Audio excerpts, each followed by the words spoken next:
guys, and welcome back to the Scouting series. And yes, I know it's been a long time since I put one of these videos up, and yes, I've been getting messages from people saying, have I discontinued the series? And I haven't replied to any of those messages yet. I thought I would just make a video instead.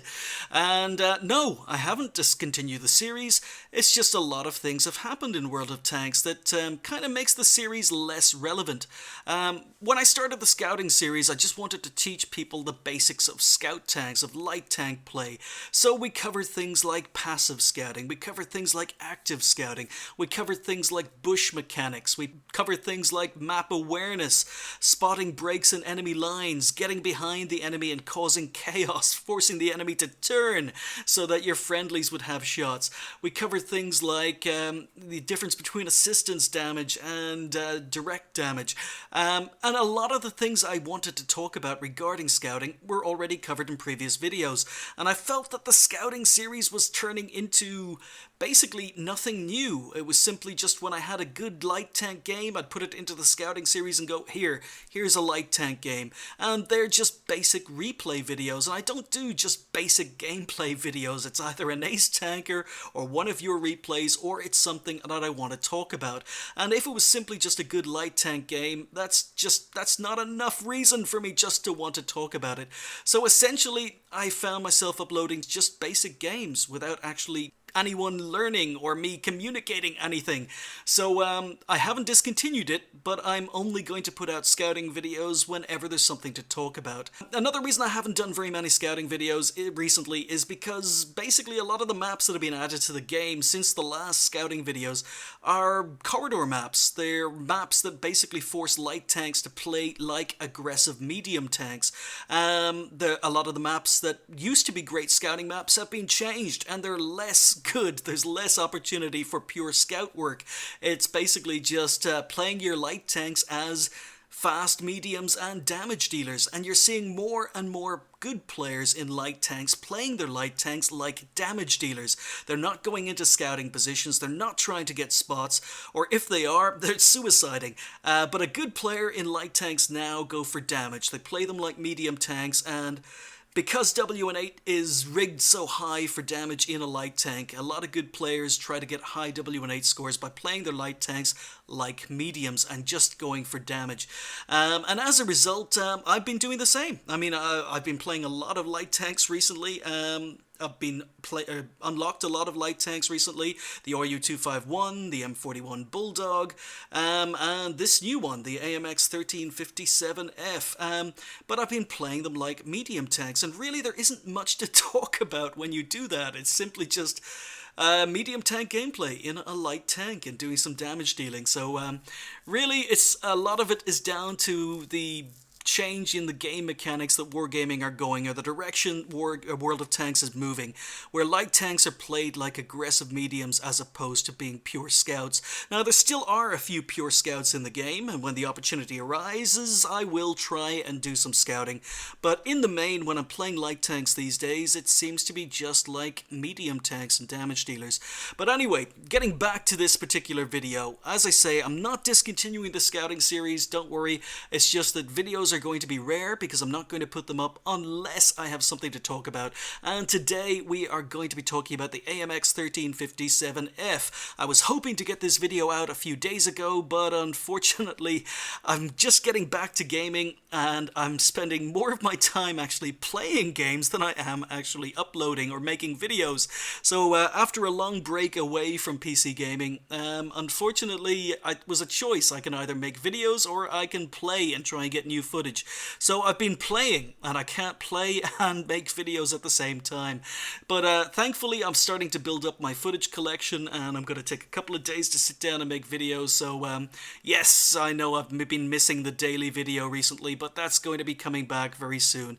I've got about 8 videos currently made and uploaded. I've got another 7 videos in production. So yeah, we're going to get back to the daily video very soon, or maybe even 2 videos a day. Who knows? But 1357F was a tank I wanted to talk about and put this game up maybe about a week ago, but as I say, just haven't had time. And I was hoping to get it out before the tank was removed from the store. but it doesn't look as if that's going to happen at the time I'm making this. So I'm just going to talk about the tank anyway, because the tank is going to probably be added to the game very, very soon in its regular version. Now, this is the Grand Finals version, the WargamingLeague.net version of the tank. And I regret buying this tank because you've got this horrible camo job. And basically the only benefit of having this free advertising for Wargaming on your tank is it counts as camo, so you get your camo bonus from this, which means you don't have to spend gold or credits on buying camo for this tank. It's basically you bought it and it came automatically with camo for free, but you're stuck with this camo forever. So that's one thing I didn't actually know when I clicked the buy button, and the first thing I did when I got it into the garage was try to put some camo on it and discovered I couldn't. So I did some more looking into the tank, and I discovered that actually, you know what? When I was looking at the gun for this tank, I discovered that this is a gun that's unique to the AMX 1357F and the AMX 1357. So obviously the AMX 1357, the regular version, is going to be made available in future. So it's going to be the same tank, but it's going to allow you to put camo on it, which might actually be better off buying than this one, unless you happen to like this free advertising and white stripe, which I don't. But anyway, it's going to become available in the future. I have absolutely no doubt, but I don't know when. And I was going to do a side-by-side comparison for the AMX 1357 to the AMX 1375, which is the other Tier 7. It's the regular Tier 7 French light tank. And I did go into Tank Compare and I recorded a big section and I compared it to some other light tanks, and then all of a sudden I had to smack myself. And I realized that I was turning it into an is it worth it? And even though I have enough footage and I can do an is it worth it for this tank, I decided I wasn't going to, because I have only got 5 games played in it, and I don't do an is it worth it unless I sit down and play 30 games in a tank. Now, because it's a Tier 7 tank, I am going to be reviewing it very, very soon, but not till I sit down and spend a whole day in it, because at the moment I've only got about 5 games, and I don't like talking about tanks' first impressions unless I actually state it's a first impression. So, long story short, this tank is basically the AMX 1375. It's slightly better in a couple of ways, and it's slightly worse in a couple of ways, but basically it's the same flaming tank, just to cut a long story short. The stats for both tanks are almost identical, but I'm not going to show you in Tank Compare. I'm going to save that for the Is It Worth It? So yeah, if you like playing the AMX 1375, you're going to love playing the AMX 1357F, and I can recommend the tank on that basis. If you don't like playing the AMX 1375, then you're probably not going to enjoy playing this tank, although this tank does have one big advantage, which is an absolutely amazing and insane rate of fire. But other than that, there are very few differences between the two tanks. Now, I did none of this research. I didn't know anything about this tank before I actually played this game. This is my first ever game in the AMX 1375. It was played a couple of nights ago, which is when I got back to World of Tanks. And we're just going to go, because we're in a very nice matchup. It's a Tier 8 game on Westfield, so I don't have to shoot at Tier 10s. And that's not fun in this tank. But I've got a 15-second reload, and as you can see, we've got 8 shots in our magazine. Now, those 8 shots don't have a lot of penetration. They only have 143 millimeters of penetration, 90 damage. Now, 143 doesn't sound great, but when you compare it to maybe the AMX 1375, that only has 144 millimeters of penetration. So the penetration is actually okay. You can make the 1375 work, and you can make the AMX 1357 work. So you can see I'm crawling up the hill. I'm only doing between 18 to 19 kilometers an hour up the slope. This is my first impression of the tank, and I was actually on TS with Bringy, and I was saying, Bringy, you know what? This tank is very, very sluggish. I think I would have gotten up this hill faster than an AMX 1375. But once I hit the straight, I'm doing 55 kilometers an hour, and I'm thinking, okay. So really, the engine power is okay unless you happen to be on a hill. Going uphill, I think this tank struggles a little bit more, but not by much, than an AMX 1375. So we have moved forward, and here we're doing some reverse spotting. You've seen a lot of scouting videos if you're familiar with my scouting series, whereas I start in the other spawn, and I come up to this area of bushes, and I spot from this group of bushes. But now I'm doing it the opposite way. So you can see I've moved forward, and that M41 Bulldog is a very good player, and that's one of the best players on the enemy team did, because that's the power of passive scouting, guys. So my first game of the tank, and I'm thinking the view range isn't too bad, the speed isn't too bad, and now I'm just testing out the gun. So I don't play perfectly. This is a typical game where I'm just testing my tank. Now I could have stayed in that bush, could have played passively, but as I say, I'm testing the tank. So I'm going to advance, I'm going to move forward, and I decide to reload after that one shot. So at this moment I'm just testing the reload, so I pushed forward. And again, I'm not spotting anything, so I'm taking my scout role seriously. And we're going to push forward. And KV4, and I get spotted, so I've got to move, and it's an E25. So I've got 50mm of frontal armor, E25 has 150mm of pen, there's a T25-2 down there, and I'm down to 200 health. But as you can see, once I get the reverse isn't great, but once I get the speed up going downhill, the tank can be quite maneuverable. So that was okay. It has no armor. As I say, I knew nothing, absolutely nothing about this tank when I played this game. And I was simply just testing it. And you can see we've got an orange reticule on the rear of the FCM50T. I go for a couple of side turret shots, and you can see that the accuracy at distance isn't great. And at the time I was playing this, I didn't even know what accuracy the gun had. So I've got a KV4, but I wouldn't have been able to pen him. But now I've got a Panther. Now look at this rate of fire. It's almost as if this guy's on fire. So there we go. I decided to go for another reload with one shot left. But yeah, it's quite impressive. When this tank gets to shoot at lightly skinned targets, I was thinking, okay, rate of fire is awesome. But I'm on a reload, but the FCM is giving me a side. Look at this. Now, you notice I have to aim carefully, because as soon as I start moving, as soon as I start trying to shoot without aiming, the accuracy at distance is really poor. So when you're sniping, and you can snipe with this gun, you've got to aim fully. But unfortunately, I'm not able. I can pen an FCM from the side, can't pen a Tiger. So I've gone for another reload, and I'm still testing the tank. So the camo rating seems very, very good. I'm wondering, can I sneak up? Nope, can't get the E25. But we're actually losing at the moment. The score is 5-8, and now look at this. I'm testing the gun elevation, and I'm realizing the gun elevation absolutely sucks. But once again, soft skin target, bounce one shot. Get another one in, and he gets behind the house. So I've still got 5 shots in the clip. So here I am, I'm double bushing, move down, so I've got 2 rows of bushes between me and the VK. And again, look at this rate of fire. I can pen the VK, bounce, and one more. So basically what you've got here is you've got 90 alpha damage per shot. You've got 8 shots of the clip, and that basically gives you potential alpha damage per burst, or potential burst damage of 720.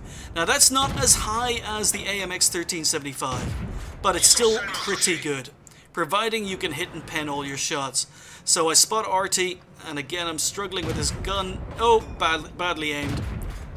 You can see that the aim time is not fantastic. The aim time, considering you shoot every second, so it takes 7 seconds to unload the clip on this gun.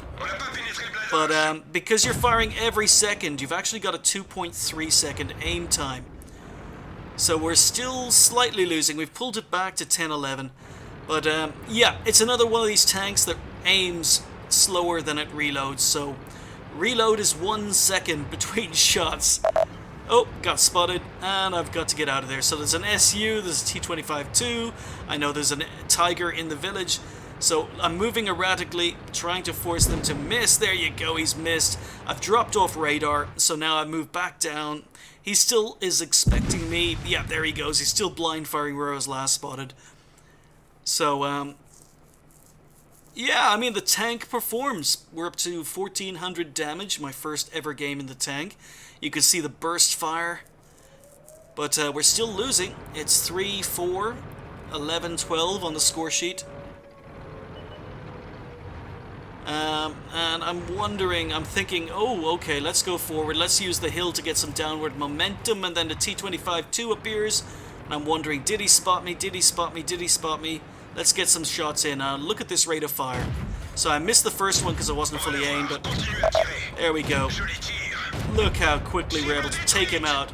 Now I've got to move because the Tiger is up there, so we're on the move. There's an SU behind me. There's a Tiger. Yeah. And as you can see, going downhill, this tank can be quite fast. I've got the SU beaten. The Tiger has been taken out.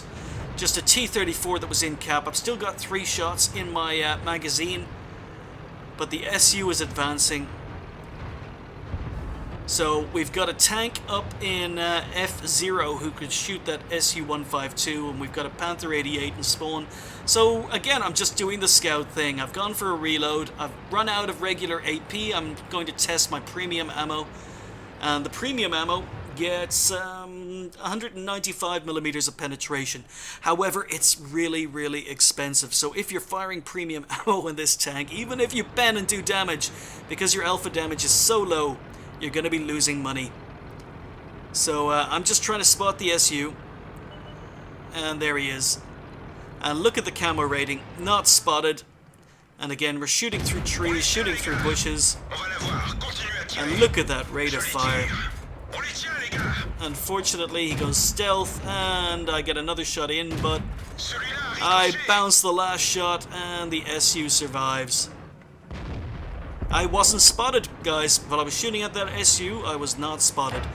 So that was my very first game in the AMX 1357F, and yeah, I thought it was a pretty decent tank for a premium tank. So not bad for a first game. We picked up a first class and we picked up a Confederate. And when I get a new tank, if my first game in the tank is pretty good, usually it's amazing how much it colors my opinion of a tank. Although it can fail. I mean, my first game in the Gross Tractor was awesome, but I've changed my mind about that tank. But yeah, first game in that particular tank, and 1163 XP with 2,376 damage. When you consider this tank only has 90 alpha damage per shot. Nice damage and nice XP. And the fact you can use it as a scout, the camo rating seems very, very good on this tank. 1,500 scouting assistance. Yeah, 3 spotted, 8 damaged, 1 destroyed. So it's a pretty decent tank. However, premium ammo really, really eats into your margins. If you're firing standard AP, this tank makes a lot of money. Now, it still makes it still makes decent money if you do have to fire at some premium. But I fired 8 premium shots, 1 clip of premium, and as a result, I only made 52,000 credits. So if I hadn't fired, that would have been closer to about 70 or 80,000 credits. So yeah, I mean, yeah, it would have been actually probably closer to about 70,000 credits. But yeah, it's a moneymaker, and it's a pretty impressive tank, to be honest. As I say, I went into this game not knowing anything about the tank, but as soon as I came out of this game, this was the last game I played of the night, I went into Tank Compare, did some checking, and discovered, you know what, it's pretty much the same tank as the 1375, but it's actually better in a couple of ways, it's slightly worse in a couple of ways, but really they're minor. It's the same tank, so if you like the 1375, you're going to really like this tank. So last night I had an opportunity to play my second and third games in the tank. Now unfortunately, my second game in this tank was a tier 10 game, and I slowly discovered that my first impressions of the tank may not be as good as I first thought, because this tank is not really very good when you're up in a corridor map in a tier 10 game. So good luck trying to pen a lot of tier 10 tanks with this particular tank. You need to fire a lot of premium, and even then you can't actually pen, and yeah. When this tank gets into a tier 9 or tier 10 corridor map game, it's not very good. So that game ended pretty badly for me, and I'm not going to show you my horrible death with almost 0 XP. But what I am going to do is I'm going to show you my third game. So this is the third time I'm playing the tank, second time I played it last night. So I've only played 3 games in the tank up till now. And you can see that I'm going to be ambushing. You can see that I keep looking at that CDC. Oh, CDC on fairly low health. There's an LTTB there. Now I can do 720 basic or average damage if I roll average. So I might be able, well, I'm going to be able to finish off the CDC, but you can see me moving forward and I'm going to ambush. And like a typical autoloader, look at the rate of fire. This guy does not have a chance. So what you need to do is you need to find soft skin targets. You need to find tanks you can pen in higher tier games, and you go to work. A lot more players are basically playing their light tanks as if they're damage dealers these days. And it's not their fault. It's a lot of the design decisions Wargaming have made and map design, but you can see how quickly we're doing damage to this Borsig. One more. Nope, no shot in the LTTB. So I get spotted, but I've got the rear of an LTTB, and there you go. Shooting before being fully aimed. When you shoot before being fully aimed, this gun is not that accurate. So we fired 5 shots there. We only managed to connect 2, but we pick up our second kill. So this is what I really wanted to talk about. And this is the reason I'm showing you the second or the third game of the tank with a second replay. Is that when your speed is up, the tank is quite fast, it's quite maneuverable, but when you've got to start maneuvering, your speed drops off really, really quickly. And I run around the corner, run straight into a Ferdy and go, nope. Nope, that's not something I want to deal with. Not that he's got an AMX 5100 for backup. So, oh, Ferdy is focused on someone else. So you can see how slowly this thing, the traverse speed is supposed to be quite good. But you can see the acceleration for a light tank. It takes a while to get up to speed. This is favorable. This is the best ground in the game. We're on concrete, and it's still taking quite a while to reach 30 kilometers an hour. And as soon as we start maneuvering, we drop back down to 30 kilometers an hour. Now that was unfortunate because I was trying to flank these tanks, and I'm asking Bringy, has the 5100 fired or is he reloaded? And Bringy says, he's only fired 2, and I'm wondering, is he on a reload? And he might have been on a reload, and unfortunately I get spotted again, but the Ferdy, there you go, another negative for the tank. So, you don't have the alpha damage to track enemy tanks. But, yeah, Bringy gets taken out there, so my backup in town is dead. Now, we do have a lot of tanks moving into cap, but basically I'm the only one in town at the moment. So again, you can see that we're doing 50 kilometers an hour, 55 kilometers an hour here. So once the tank gets up to speed, whoops. Once the tank gets up to speed, it's quite fast. That's my own fault. I was looking at the mini-map as I was driving. But as soon as we slow down, the tank loses its big advantage as a light tank. So it really isn't as maneuverable as I was hoping, and it's been a long time since I played the AMX 1375. But we've come around, and the Ferdy's quit. Okay, so look at the rate of fire here. And even a Ferdy, when you know where to aim, there you go, someone else takes him out. But when you know where to aim, where the weak spots are, you can take out a Ferdy. But now, this is the problem. Look how slow I am. 25 kilometers an hour trying to maneuver, can't even get to around 30 kilometers an hour. So he misses his first shot. This guy's just going to chase me down, and there's nothing I can do about it. So, yeah, an AMX 5100 is faster and is more maneuverable than the AMX 1357 is, mainly down to a lack of engine power. Now, it's not bad, but I would have to ask, would I have been able to get away in a 1375? I don't know. It's been a long time since I played it. But yeah, unfortunately we end up losing that game. So you can pretty much see that the AMX 1357GF is actually very, very good when you can flank, when you can play it like a lot of French autoloaders and play it like an assassin. But really, its maneuverability is not fantastic, and I think maybe I could have gotten out of there in other light tanks. Not the AMX 1357. I think it's a little bit too sluggish. I'm still learning the tank. That's only my third game. So on certain ground, when you get up to speed, the tank can be quite fast. The problem is getting up to speed. So while the gun is great, I think the tank is actually quite good. It does have some problems, but I'm not going to give you a full review. I'm just going to give you some examples of the good and the bad. You can make up your own decision regarding the tank, and I'll do a proper is it worth it review once I've had time to sit down and play 30 games in a row in the tank. As I say, I don't like doing is it worth it unless I've actually played a whole day in the tank, because sometimes problems don't arise that you're not aware of, or problems arise you're not aware of, such as being ammo racked constantly when you only play the tank once or twice a day. So that's pretty much it. That's another scouting video done. As I say, I'm not going to be doing them regularly. I'll do them when I have something to talk about. But that is the AMX 1357GF first impressions. It's actually not bad, and I think if you like playing the AMX 1375, then you'll probably like playing this tank. But we're going to do a proper review soon. Thank you guys for watching. I'll see you next time.